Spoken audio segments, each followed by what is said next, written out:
সোনার বাংলায় মুক্তিযুদ্ধের বাংলায় আমার সোনার বাংলায় মুক্তিযুদ্ধের হাতিয়ার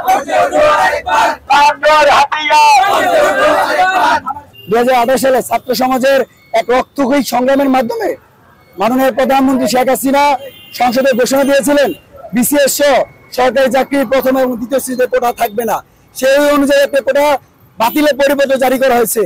কিন্তু আমরা ছাত্র সমাজ অত্যন্ত আশাহত যে আমরা দেখতে পেয়েছি মাননীয় প্রধানমন্ত্রী কর্তৃক যে পরিপত্র ঘোষণা করা হয়েছে সেই পরিপত্র মাননীয় হাইকোর্ট থেকে স্থগিত করা হয়েছে। আমরা মনে করি ছাত্র সমাজের সাথে এই হাইকোর্টের যে রায় প্রতারণার সামিল। আমরা জানি এই আন্দোলন করতে এসে 18 সালে বিভিন্ন প্রকার হামলা মামলা জেল জুলুমের শিকার হয়েছে। আমরা ছাত্র সমাজ বদ্ধপরিকর দৃঢ় প্রতিজ্ঞা নিয়েছি, আমাদের উপর যতই হামলা আসুক মামলা আসুক না কেন আমরা এই যুক্তিক আন্দোলন সফল না পর্যন্ত ঘরে ফিরে যাবো না। বলতে চাই, আপনারা দেখেছেন গতকাল, আপনারা মিডিয়াতে দেখেছেন ঢাকা বিশ্ববিদ্যালয়ের বিভিন্ন হলে একটা ছাত্র সংগঠনের পক্ষ থেকে হলে তালা মেরে দিয়েছে, কেউ যেন যেতে না পারে। আমাদেরকেও বিশেষ করে আমাকেও বিভিন্নভাবে ফের দেওয়া হচ্ছে যেন আমরা এই আন্দোলনের সংগ্রামে যুক্ত না হই।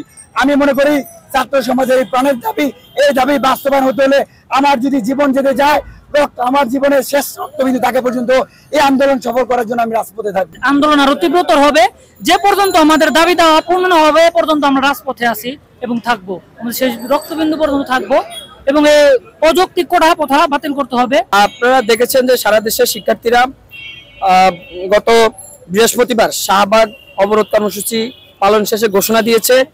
শুক্রবার সারা দেশে অনলাইনে এবং অফলাইনে আমাদের এই যৌক্তিক দাবির পক্ষে আমরা গণসংযোগ করেছি। শনিবার আজকে আমরা সারা দেশের সকল কলেজ বিশ্ববিদ্যালয়গুলো বিভিন্ন সময়তে আমরা কলেজের মূল ফটক থেকে শুরু করে বিক্ষোভ মিছিল নিয়ে আমরা ইডেন কলেজের হয়ে আজিমপুর হয়ে আমরা আবার আমাদের ঢাকা কলেজের এখানে আসছি। আমাদের আগামীকাল রবিবারও কর্মসূচি আছে। আমাদের আগামীকাল কর্মসূচি হচ্ছে সকল বিভাগ ক্লাস পরীক্ষা বর্জন করেছে, ইতিমধ্যে প্রায় 50% বর্জন করেছে, আজকের মধ্যে সবাই বর্জন করবে এবং কালকে আমরা ক্যাম্পাসে জড়ো হব।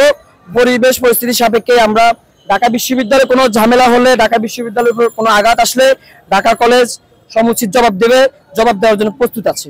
আমরা আন্দোলনটা শুরু করছি এবং এই আন্দোলন 18 সালে বৃহত্তর পরিসরে ধারণ করছিল এবং সরকার